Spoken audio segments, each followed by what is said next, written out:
3 minutes, we're probably gonna knock it down.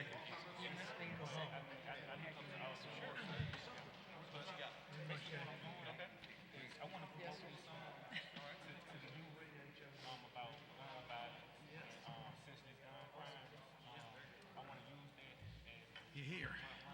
Good. Now you have 5. Now I got 5. I have 6. Yeah, we got who we're gonna have today. Robert, you hanging around for something? Okay, let's get started. Madam Clerk, first item.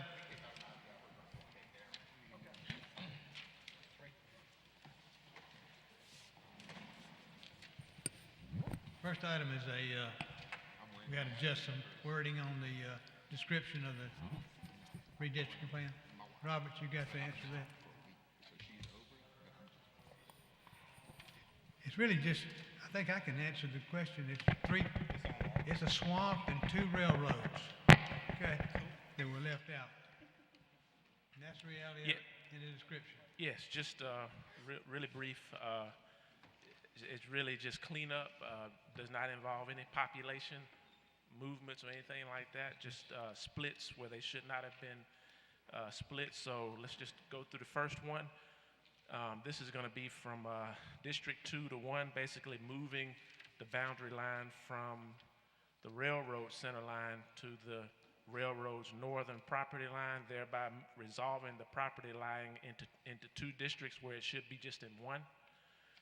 And also moving the boundary from the creek center line to the western property boundary of the parcels the creek runs through, thereby restoring those parcels to 1 district and not 2. And then from District 1 and 9, moving the boundary line from the railroad center line to the railroad southern property line, following the line to the southern right-of-way for Atlanta Highway, thereby resolving the railroad property line into 2 districts, and restoring the CVS at Taylor Road and Atlanta Highway back into District 1 where it had been for the last 10 years. And also proving that the Atlanta Highway and its full right-of-way are within District 1 from Wares Ferry Road to I-85, and that's basically it. That's it. Mr. Smith, I got one question. Received a phone call. How did we miss this, or how was this overlooked on the first map? That's a good question. The GIS analysts were just doing some quality assurance, quality control work after the fact, and they caught it. They didn't catch it until towards the end of the last meeting. So yeah, I mean, it was not caught in the first proposal, but it was caught when they were finishing off the final document itself after you approved it. But again, it doesn't involve any people or anything like that. It's just line cleanup. So basically, they were worried about the population, not the geography, right? Correct. It makes sense. Okay, any other questions? Item number 2. Item number 2, show cause hearing on Willie Square, Ravenwood, We're going to look at it at the meeting, okay? And then number 3 is Ravenwood, number 4 is the Narrow Lane Villas. Still got problems with that one too? Yes, sir. And then on number 5 is the Pine Oak Apartments. It says cancel. What's the deal on that? That's correct. I just had to do this to show the process in the minutes. Okay, It's been all right. canceled. And then number 6, Rental Hall Event Center, Lower Wetumpka Road. She should be here today. I'm gonna have to have her show us her contract to ensure that she's operating just the daytime hours and it's no alcohol license going here. Because we found one, District 1 found one, I think we found one where we got a daycare going daytime, I looks saw like a that. bar after hours. So these event centers are beginning to be an issue. Everybody's beginning to try to play with it, it looks like. So, okay, number 7, one on McGee Road, same thing, event center, rental hall. And number 8 is another event center on West Fleming Road. This is their second time before you. You denied them the first time. You they denied came it forward. first, okay. Number 9, Exquisites. This girl, apparently she's a singer and a cook, chef. She made front page of the paper this weekend. And she's got, this is in my district, and as long as it's a restaurant, I'm okay with it. But it was more about her being a singer than it was about the, well, she did have some food items in there too. So we'll talk to her. Number 10, that's one on a new restaurant out on Airbase Boulevard. That's Audrey's. Audrey won't be here today, and you need to understand her husband's have surgery tomorrow morning, I believe. Yeah, she says she's fine with number 10. Okay. Number 11, that would be in District 1, I believe. I think it's it. Just a renewal of their license up here. It's not a big time bar. Off of Perry Hill. Yeah, right there in Yeah. the Interstate Park. Same one on Homewood Suites, must be the same owners.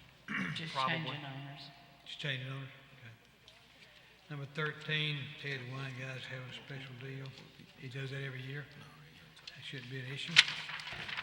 Number 14, Toggle Radio, that's, I guess that's Yeah, that's going to be the concert at the Coliseum. right. Yeah, Needs to sit up for somewhere in February.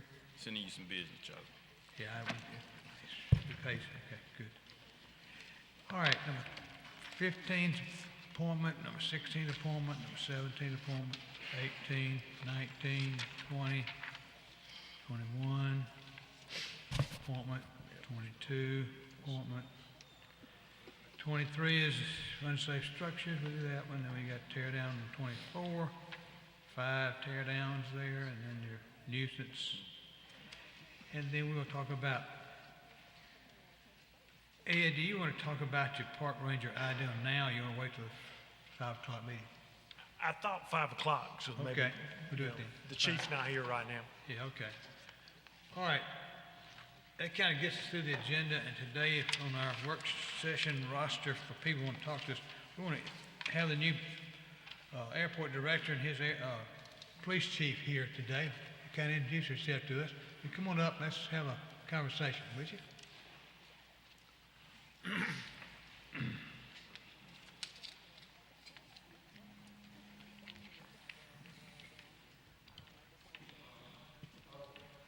Any comments? Just a little red button. Yeah, the real man's here. You got it. There we go. Can you All hear right. me? Yes, sir. Yes, All right, great. Well, thank you very much. My name is Wade Davis. I'm Airport Director, and with me is Chief Lloyd Jenkins of the Regional Airport Police Department. Pleasure to make your acquaintance. I look forward to working with you. I got to say, as a resident of Montgomery, I'm very impressed with the city here. It's a very nice place.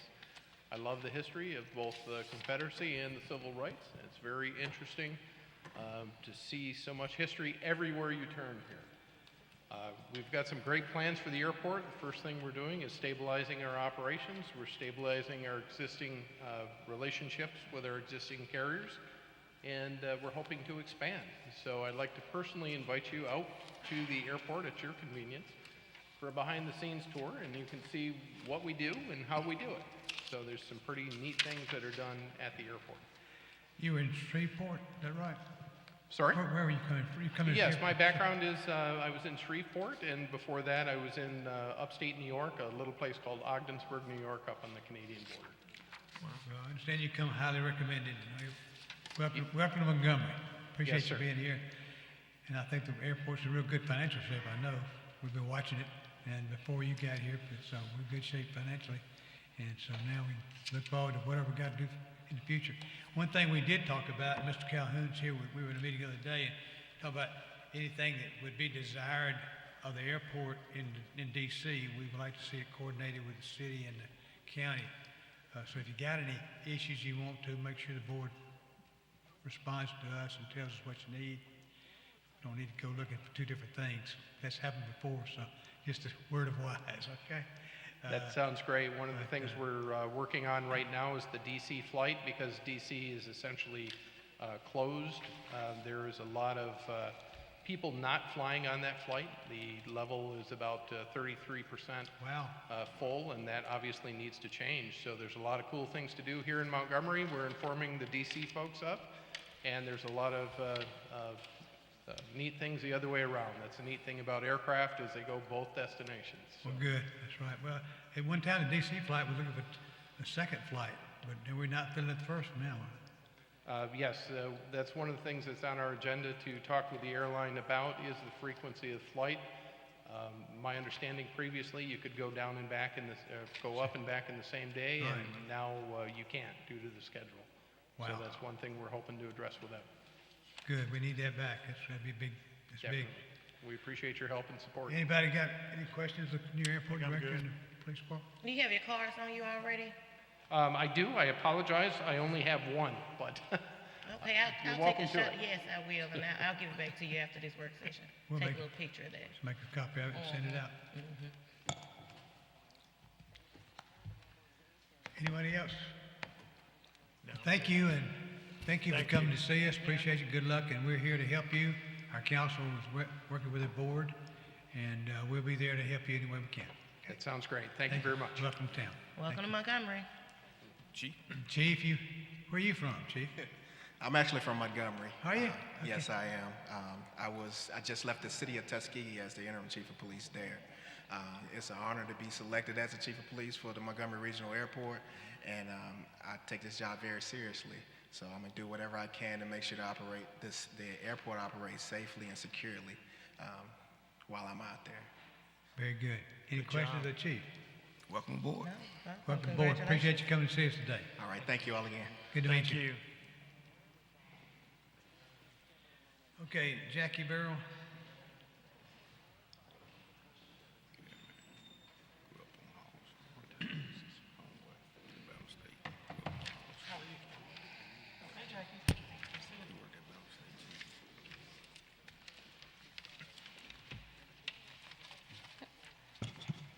Good afternoon.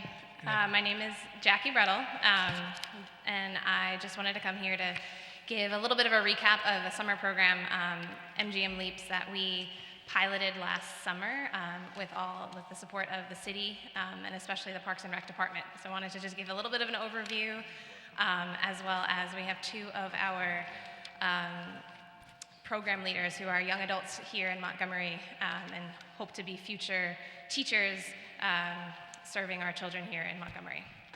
So there's two things. There's a little bit of just a PowerPoint packet, and then there's a one-pager that gives a little bit of an overview of the program. Okay? So last summer, due to the help of y'all at the city, we were able to develop a curriculum sort of based on what we were seeing and learning with our students and our schools and our system in response to COVID. Working with, we worked with the Department of Parks and Rec, we worked with Montgomery Public Schools to implement and pilot a program that instead of staffing our classrooms with our certified teachers, we created a program that we had pre-service teachers actually leading the classrooms, knowing that we needed to try and do whatever we can to support our upcoming teachers, giving them a lot of support while also building the capacity of teachers in our local teachers to receive professional development in actually coaching. So our classrooms were led by pre-service teachers and college students from here in Montgomery, and they were supported by teacher coaches where we were able to provide the professional development and experience for our teachers to just build their craft. We served nearly 130 students this summer. There were two sites, one at Capitol Heights Middle School and one at BTW High School, or Hayneville Road. We had academic mornings where we developed a curriculum that was thematically based in books. So kids were reading every single day and they were being read to every single day. And then the Montgomery Parks and Rec department actually ran activities for our students in the afternoon every single day. So students were able to have an experience where they were learning, and the goal was to, really try and accelerate our students' learning through the summer. It's always great to prevent any learning loss, but we also knew, with the experiences with COVID, that we really wanted to try and accelerate that learning for kids. In terms of our classroom leaders, which we really think is a big highlight, we're able to hire all 14 of our classroom leaders through the city summer youth employment program. The pre-service teachers, we worked with the deans at ASU, Faulkner, Huntington, and Troy University. We're also looking to reach out to AUM and work with them as well. Other Alabama universities that were represented from our classroom leaders were the University of Alabama, Auburn, and Alabama A&M. 9 of our 14 classroom leaders were MPS graduates, so I would say that's probably, for me, was sort of the highlight to see a lot of our young adults coming home and serving our kids and serving our community this summer. And represented were students who graduated recently within the last 2 or 3 years from BTW, Carver, Lamp, and Brewtech. And we're always looking to reach out and expand who we're able to serve and support as well. And our results, before I wanted to introduce, we have 2 of our classroom leaders here today that I wanted to introduce you all to. But on average, we saw students grew 2.5 months in reading and 2 months in math over the 6-week period of time, which was more than we could have hoped for. Students received 108 hours of academic instruction, 80 hours of Parks and Rec activities, including things like our children learned about archery. I learned about archery. They went on paddle boats. They rode horses. It was pretty incredible. We had really high student and family satisfaction rates. 100% of our classroom leaders, so our young adults, reported that they would work at LEAPS again. And you can imagine, working with a lot of young kids all day for 6 weeks is a pretty exhausting experience. So we were really excited that they found the experience to be so valuable. Also, with our MGM Reads program, we were able to distribute nearly 1,500 books to our children as well that they're able to take home and keep in their homes, which was also reported, especially from our families, as a real highlight. And then in terms of just next steps, we're working with our continued partnerships with our schools of ed. I met with the dean of ASU today, and we actually walked the Abernathy Annex. We're hoping to actually host the programs at the schools or right adjacent to the schools of education this summer, hopefully at ASU and Faulkner, which gives a really large support. Faulkner last summer and this summer is able to offer housing for those classroom leaders, which is a really great support for our young adults and a really great incentive.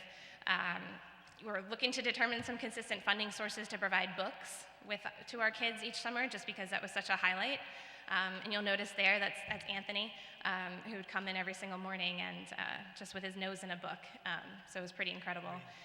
Continued collaboration with our city youth employment plans, just because, and programming, because it was such a vital piece to what we were able to do, and also with the Parks and Rec department. So we've already met with them and hope to really continue the robust partnership, because it's just a really wonderful experience.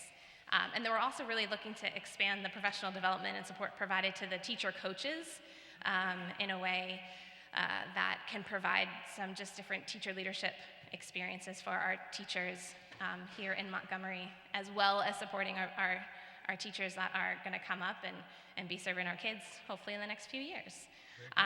So if you all don't mind, I'd like to introduce 2 of our classroom leaders. So in the back is Tori Davenport. She's a pre-service teacher at Faulkner. You can tell she's a woman with many hats. She's currently babysitting while also studying for her praxis and working on her internship. And then Kadrian Collins is another pre-service teacher from Alabama State University who, who's just kind of hooked and wants to come back again. So just wanted to, again, thank you all for your support and the ability, and really hope to continue just working together to try and develop and as many opportunities to support our kids, but also our adults. I'm a former teacher and school leader, and my husband's a teacher, and it's a really difficult time, and the most that we can do to support, we're hoping to be able to do so. Thank you for what y'all doing. It's working out. Let's get some good outcomes. Okay, thank you. Thank you. Thank you. Okay, William Carroll. William Carroll. I got a call and he stated that he would come on February the 1st meeting. Okay. They're doing redistricting down there.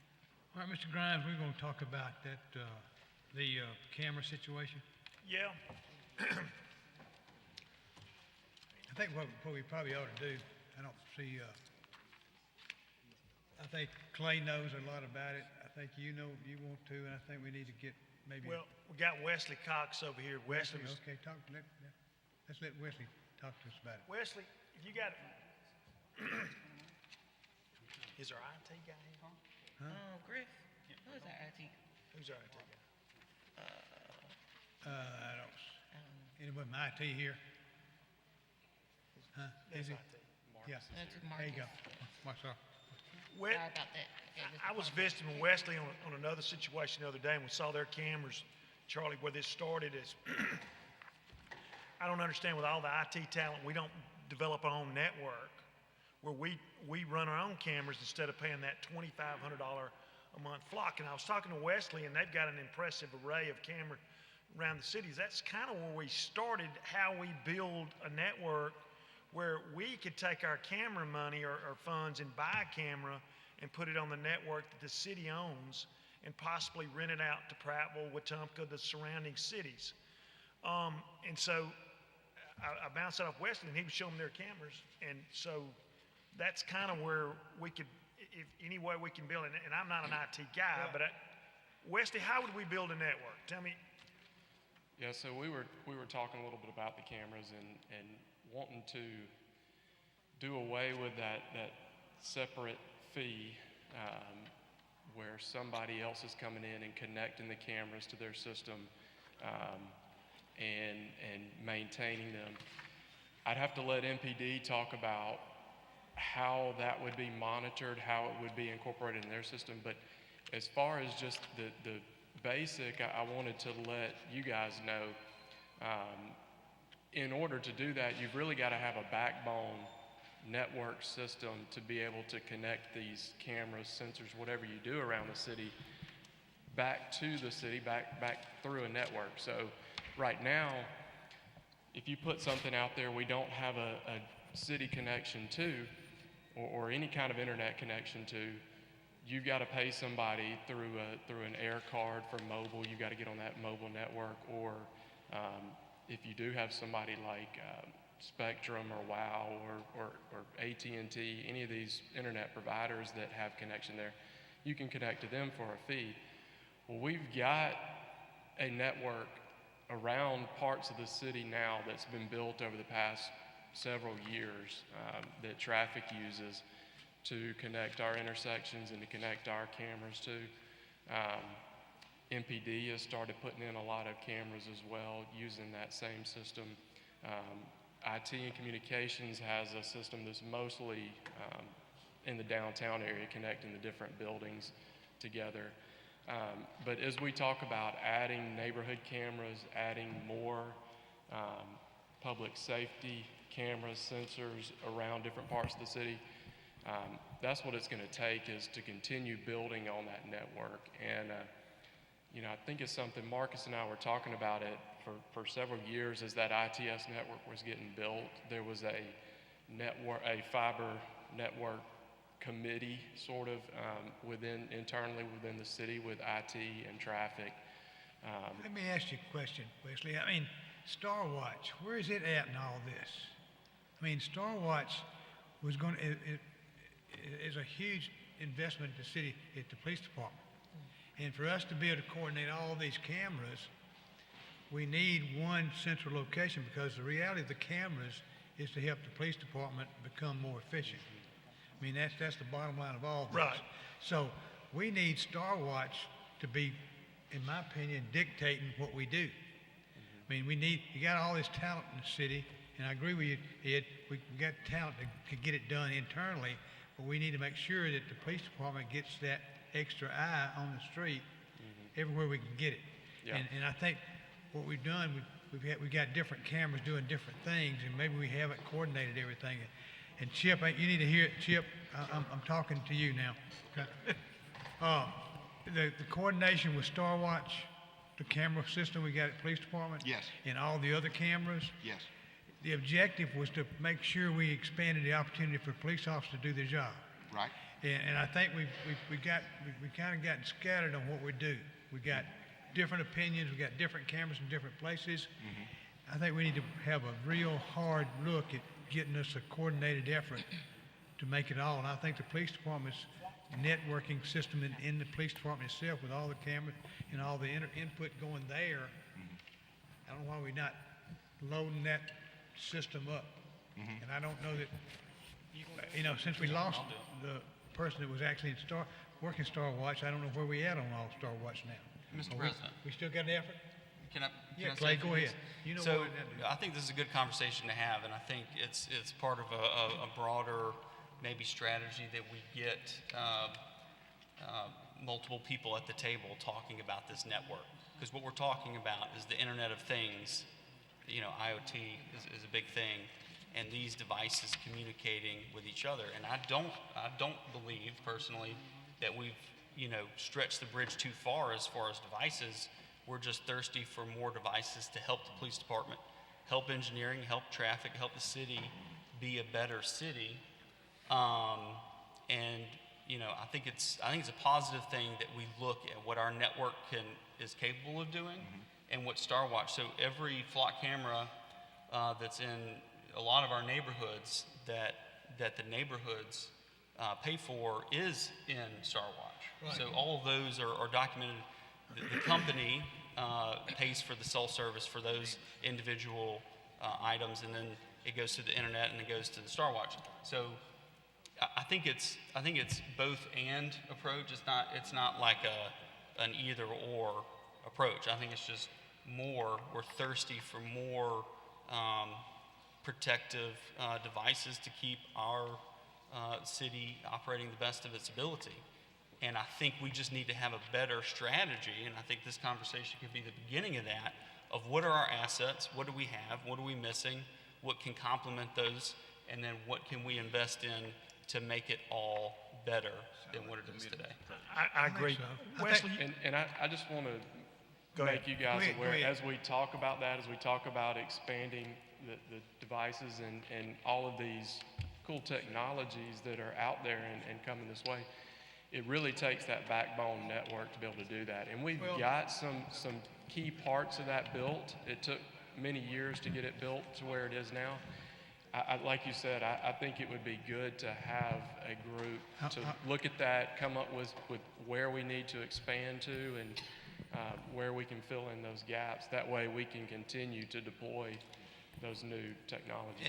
And Wesley, just to remind us all, I'm not super specific about this, but this is even bigger than us. So the state of Alabama has their own networks and their own devices at some intersections that we don't have access to.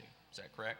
As far as the network, not as far as information, but as far as the internet connectivity. They have a network that covers mostly the interstate system. Yeah. And then within the city, we've got a city network that covers. Right. So we have three layers of connectivity. If you think about the internet just being out there, right? You've got a state level that's connecting kind of state infrastructure and devices, and then you got a city level infrastructure that's connecting those devices, and then you have all those micro devices like a flock camera that goes through the internet that comes back to Star Watch. So you have multiple layers, but we need to do a better job going forward to figure out how there could be more synergies in all of those. Clay, in some of our neighborhoods, we had the Comtex. It's not cloud-based. Correct. It's You have to go up to it and get it, so you really Correct. don't have a camera where you can see what's going on. And in a specific case where there is a hardwired asset that is owned by the neighborhood or the city for some reason, you'd have to have an internet connection and a power connection directly piped into that. That's why it's so exciting. The Flock is a good product because it's all wireless, right? And so the rapid expansion of those devices is a very positive one, but it's also important that we have bigger conversations to look at all options on the table. Clay, and I agree. What I want to do is get us on the same page, that we look at building that backbone so that we can connect all the cameras, we can connect all the Star Watch, all the traffic, be on one thing, be available to Star Watch or to you guys, whatever, vice versa. And we own it. Then we own the system. We don't pay that annual fee, rental fee. We get off of that and we build our own network. There's tons, that was my thinking. There's tons of talent in town. Let's use it now. And there may be some of the CARES money that can help us pull fiber optics, right? We would need more of that. Maybe that qualifies, so we can do some of that. Now, but I realize this is not a quick fix. It's not a quick fix, but I think a committee of the council needs to research this. I agree with you. Spend time on it. It's not one of those things you can do in 5 minutes, 10 minutes, but it needs to be done some time because it's a big issue. It gets bigger and bigger, but Star Watch needs to be supported. So I'd like to have a committee. Technology's been ordered, with the CARES Act money. Yeah. So we asked Chief Finley before he left how much it would cost to cover every inch of the city. He gave us an amount and a proposal, and we purchased it. So that has been done. The integration with some of this other technology, some of it's not even the same technology. So we would have to find a way to work that together. And as far as overall strategy goes, I know we've actually had the discussion how far we're going to go with overall strategy, knowing within a couple of weeks we could, let me emphasize we could have a new police chief. Right. Right? So why do we hand him a plan that we came up with when we may be weeks away from what he brings to the table? And we start those interviews next week, just so you'll know. Say that again, Chip. Say again? The last person. What about the police chief? 2 weeks. 2 weeks? It's going to start the Now, interviews 2 I'm weeks. going to tell you straight up right now, okay? Don't try to say in 2 weeks you said we'd have a new chief. I didn't say that. He didn't say that. We are going to start interviews next week. Interviews in but 2 weeks. We only have 9 people that we're I interviewing. think I heard that. Okay? 2 weeks. It has been weaned out. We've gotten rid of folks that we don't think are a good fit. We found folks that we do think are a good fit. We'll start those interviews next week, and soon after the 1st of February is our goal. Okay. That's good. What we need to do is, the new chief needs to help coordinate this. But I'd like to have a committee, Mr. Grimes. You'll have to do that in a regular meeting. Okay, I'll do it then. All right. But I want a meeting that's going to address this because we got, the two of you basically are new to the council. You don't know what we were doing 5 years ago. Right. And it's evolved Well- with Comtex one time, and then the Flocks another deal, and then there's other stuff going on with the city. So Yeah, Charlie, and another thing with technology is we all know what we do today is obsolete a year from now. So we've got to be, any program, we got a little fluid to move with times, an easy move, but, you need. we all need to of start you, looking at it. If you haven't seen the Star Watch at the police department, you need to see it. I've seen it. That's a real You need to deal. go, Wesleyan and Traffic got an impressive board down there. Y'all need to go visit Yeah, that too. all that stuff available. It can do the big job. Traffic's one thing, police department, crime is another thing. So, No, I okay, agree. we'll work But on one, that. Thank y'all. Mr. Yes, President, sir. one more thing. All I would say is that one thing that I think we can all do a better job of, and I've talked openly with both chiefs about this, in addition to having the technology and putting it to work for us, we have to be willing to take whatever that technology provides us and act upon it. Yeah. And I think that's been a missing component, Good point. okay? And Well, that was the idea that when you had that picture, you could send the officer into a place that he knew what he was going into before he got there. So, I agree. Okay. Enough said. Thank you, Wesley. Thank you, Marcus. Thanks, Wesley. Marcus. All right. Nothing else? to be Yes, sir, discussed? yes, Mr. President. Yes, sir. I want to address Oh, I'm sorry, Marcia, you have some? Marcia got some people. she Yeah, I wants got to make someone I'm decide. gonna bring up to speak, but go ahead. Well, I'll wait until you Okay, finish. all right, thank you. Ms. Riley, can you come on up here and talk to us about the missing persons? In February, it's been deemed, this was in 2015, Missing Persons Day.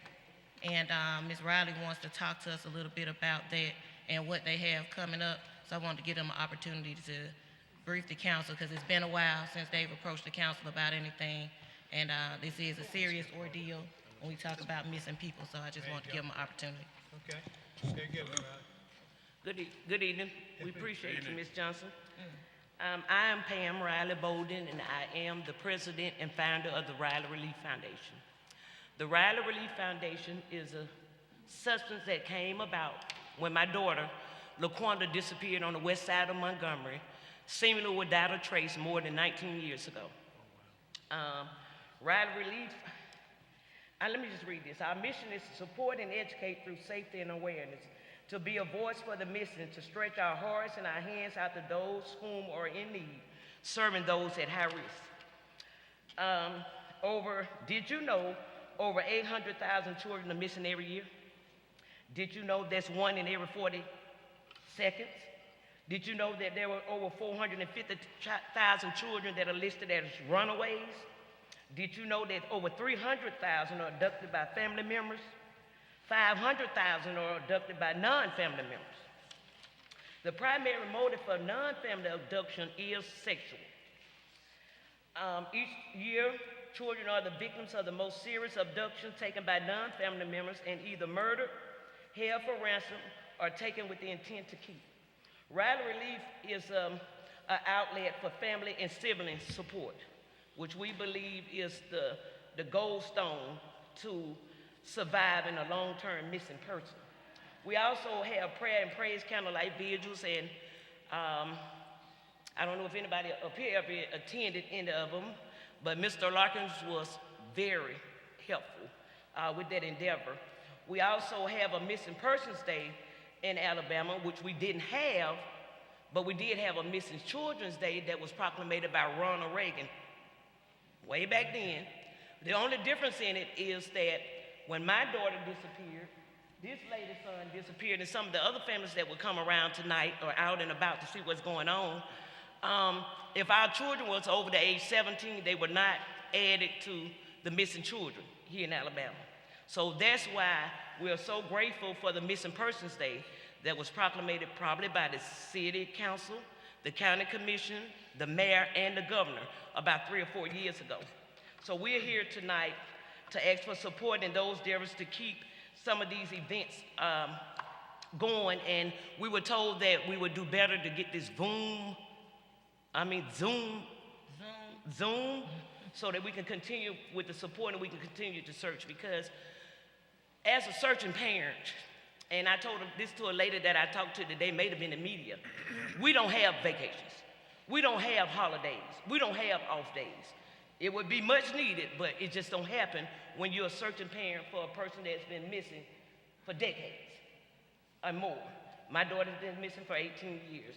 So I brought with me some brochures that we have, and they are old. We need new ones. I also, you have turned it up the right way. Have one of them bring us the brochures, ma'am. Okay, brochure agenda, and we also, this was made by the National Assembly, basically to give us an example of what we're dealing with. It's not just a crazy lady from the north side whose daughter is missing, she can't give it up. All these are missing people, and this is just a sample of them, and I think we have about 6 down here, and I picked them out prayerfully so that I could show the council and the people that we need help from that this is not a situation for certain people, that this happens everywhere. We have young, we have old, we have black, we have white, we have well-educated, no education, gutter people, high-class people. They all are on these lists, so we are really in need of a lot of help. We were also hoping that the police chief would be here tonight, because we would like to speak with them on the investigations and the way that it's been going. And I only have 19 years in it, so maybe I'm off a little bit. But what we found is that we don't have the support or the things that are available to a lot of people. And I don't know where they get to pick who they gonna help and who they gonna, how they gonna, who they gonna look for and who they gonna let in the investigation. I don't know how they do that. But what I can tell you is that my daughter, as well as numerous others, were left out all the way around. And I don't want to go into that tonight, but I'd be glad to talk to you one-on-one. I can just tell you that the service that's available through our Montgomery Police Department was not made available to me. And as far as getting the phone records from where she lived, that's a must. Putting the DNA into a database after they've been gone more than 15 days, because like they told me, maybe she just took off and maybe she'll be back, maybe. But we're here 18 years later to say that maybe was not for us. My daughter had been taken and still is missing. So we want to talk with the chief and different peoples and the mayor and different peoples that in position to ask them to work with us, to let us come and join and sup together so that we can not stop it. We can't stop it, but we can set a boundary up saying not our children, not our loved ones, and not in Montgomery. So I want to let Ms. Tilly speak for a minute, so that because she's traveled all the way from Texas, and her son is also a missing person here in Alabama. Ms. Riley, can I ask you a question? Yes, Do sir. you know how many children are missing in Montgomery? The last count we got, well, Namath said it was over 300. And it depends on what database you go in or what entity you're talking to, because none of the numbers are the same. I found that out many years ago. And after looking into it and diving into it through the years, the numbers never coincide together. And it all depends on where that missing report was put in at. And it also depends on if it was taken seriously. And it also depends on the layout around where the person disappeared at. That's why I'm quick to say that the missing are not just in North Montgomery. They're everywhere. They're everywhere. And we can one day get the people over at MAPS, at Geographic over at Burns, and get the lady over there to help us to kind of pinpoint where some of these disappearances done happened at, and then we'll have a better insight of what we're dealing with. But it's way too much for the families. The police department on its own is not going to be enough. We have not got any results, and it's just not my case. There's other cases that I've talked to the family members of, and some of them as old as 25 and 30 years. The same thing they were doing 25 and 30 years ago, they did the same thing when I reported my daughter missing. And then I was able to talk to a little girl, Lakiria's mom, and she's only been gone for 2 years, but she had the same process they had 30 years ago. No, we got to change that. Everything done changed. And what we got to know is that the missing and the exploited, it's deep. It's deep here in Montgomery. It's real deep. I'm reminded of the little children that were found over on Troy Highway in sex trafficking. Right. Pam, is there something that you're doing in the community and in the schools to help educate the children and the families on what to look for? I am. I've been invited into T.L. Morris. I've held events there. I held events at South Lawn Middle School, Highland Garden School, and we're always in the community. Before this COVID, we were always out somewhere. And what I do, because most of y'all won't hear about it, is I go to the deep, dark places. I go to the places where the pain is. I'm not afraid, because what we have in common is a broken heart, because we have someone that has been taken from us and seem like there's no help anywhere, but I know that's not true. So that's why I stand before y'all tonight. And I'm open for any questions you may have. Anybody got a question? We need to move on. We got, Okay, come on. you want to make your comments too, please? We got to move on for 2 minutes, Charlie, please. once she gets done, I do have a question. Yeah, I'll let you make a question. Yeah, yes, ma'am. My name is Tillis James. I've come from Texas. Pull the tonight mic over to you. address Speak into the microphone, please. My name is Tillis James. I have come from Texas to address you for this one meeting. My son, George James, was missing November 23rd, 1998, from Montgomery County. He was actually missing in Millbrook. They had me take it to Montgomery County. His car was found in Conecuh County. No one has ever seen this cross-jurisdictional issue and raised it to the level of ABI or FBI where it should have gone. We have the first report that I put in on November 27th, 1998, that he was missing, went missing. During that first week, no one looked for my boy. No one helped us find him. I came down and found that another report was needed. I put it in. By that time, his car had been found. He had been taken. He is still missing to this day. We just went through our 23rd Thanksgiving without him. We have had 14 detectives in 23 years. No one has stayed on the case very long, a year at the most. We've had some on there for 2 months, and I'm probably not hitting all of the points with all of the detectives. They do not have enough case notes in the file. His file is this thick for 23 years. The key people that had motive and opportunity have never been interviewed, not once. What we need here is police training on how to deal with the missing. We have had police people tell us, if you don't leave from this area while we search, we will pack up our boys and never search for your son again. That is unacceptable. We have had them tell us, you cannot call us every month. We will get with you when something's up. What they don't realize is that when our sons go missing, when our daughters go missing, a piece of us also goes missing. We are off kilter for the rest of our lives. Because seriously, if you think we've had over 8,000 days, I don't know if any of you have ever seen the movie where you wake up the same morning again and again and again. Every morning when I wake up, it is once again November 23rd, 1998. And I'm going over my children, him being missing again. We need a missing persons unit. We need long-term investigators assigned to these units. We don't need them mixed up with major crimes, with burglaries, with homicides. They need their own detectives specifically for missing people. We want to say right now that Cece Tyus in the DA's office, she works with the victims' families.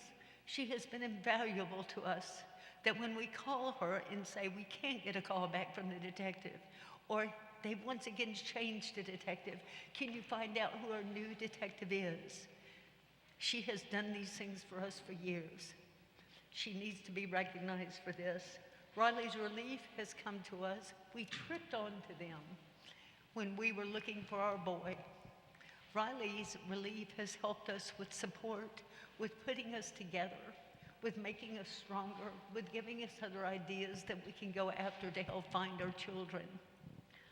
This is very important to us because I will tell you that when you have a missing child, the other parents and you have a bond that no one else can understand, no one else can live through what we have. So I ask you to please help us with Riley's Relief. Help us, the parents of missing children, be able to have that one detective, that he have training or she have training to be able to address those families and not be insincere with them and not be inconsiderate with them, and to have a heart and understand if it is your child. We appreciate it. We understand your problem. Thanks for bringing you so much. Thanks for bringing it to us. I appreciate you. You have a question? Did you have a Mr. question? Pruitt, you have a question? I do, and I don't know if some of the majors here can answer this. I do know we have a cold case unit, I think, through the DA's office. But do we... It's only for murder victims or if the body has been found. We have been in contact when we just left there today with a face-to-face. It's not for us. It's not for just the missing. It's only if they've been murdered, they found a body, and they know who they're looking for or got an idea of who they're looking for. The cold case at the DA office, Ms. Titus is a part of that. Okay. So it does not serve us, unfortunately, until our loved one has been found.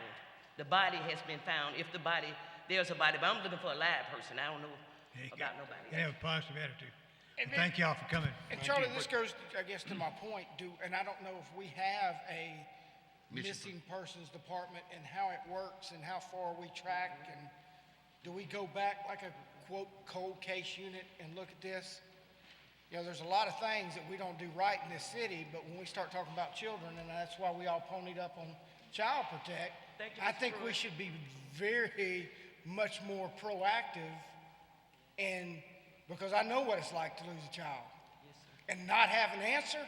That would absolutely kill me. So if we're not doing what we're supposed to do, and I'm not a policeman, but I stayed at a Holiday Inn Express last night, we need to do a better job. We need to do a better job. Okay. And I don't know what we do. I don't know the answer. Well, maybe But the I new think police it's chief will worth have an answer. Chip having more conversations with these people in whatever we do and don't do. I think they need to understand it. Thank you I very agree much. with you, and let me tell you that I'll get you a rundown of everything, our current apparatus regarding missing I'd persons. love to see that. Okay? And I'd like to ask these ladies one thing, just to make sure I understand the statistics. You're telling us that you feel that there are 300 missing children in Montgomery? No, not in Montgomery. We're not just talking about Montgomery when we come with those numbers. It's Alabama in general. I understand. Because Okay, I thought it was Okay. Montgomery. You know, Yeah. 200 here and 2 in Crenshaw and 2 in Selma and 2. Do you Okay. do you have the numbers from Montgomery? It's 240 In Montgomery. in Montgomery itself, which is way out there. And that's children? People in general. Oh, people. Y'all would say children because of the age, but I'm gonna continue to say child because I gave birth to that Well, one. That's I my understand, yes, ma'am. Okay. But minors, They are we, 17 years old, they fall through the cracks, and there is no Right. Amen. And then it becomes our problem. But I'm sorry. Mr. It's President. everybody's problem. Mr. President, Yes, sir. Major Rucker Yeah. or someone, if we got 240 missing people in Montgomery, how do we track that? Do we have any kind of record, or we're tracking, or we're doing a investigation so we can get some information on what are we doing? Or they just reported missing and they just stay reported missing? CC Ties is going to be your best information point. She can get you that For information. information. and whatever information I compile for Councilman Pruitt, I'll make sure you get it. Yes. Thank you. That you all. Okay, Charlie. thank y'all. Charlie, I got. He Hold on, finna, he Major gonna Ms. Rucker's, Rucker's, hold on, okay. Major Rucker's going to answer this Major question. Rucker, make a comment.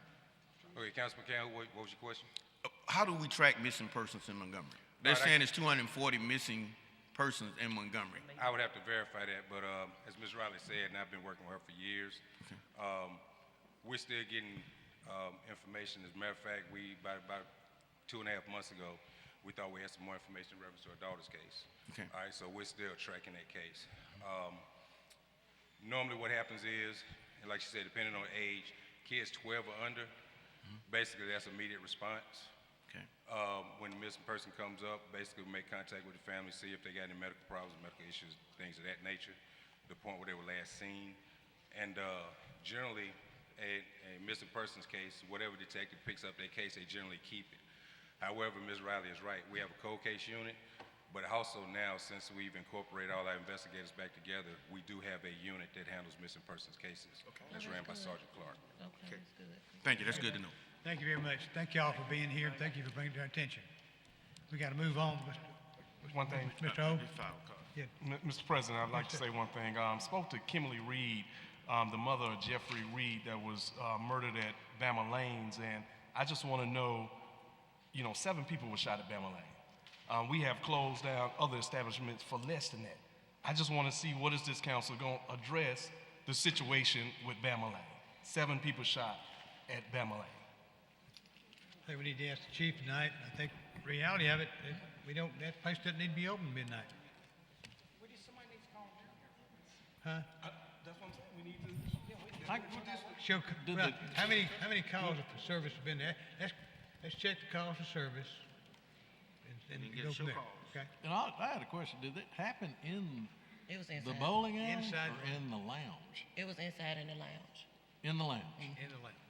Well, I certainly think that there should be no access from in the bowling alley. Yeah, Close yeah. it down as far as I'm concerned.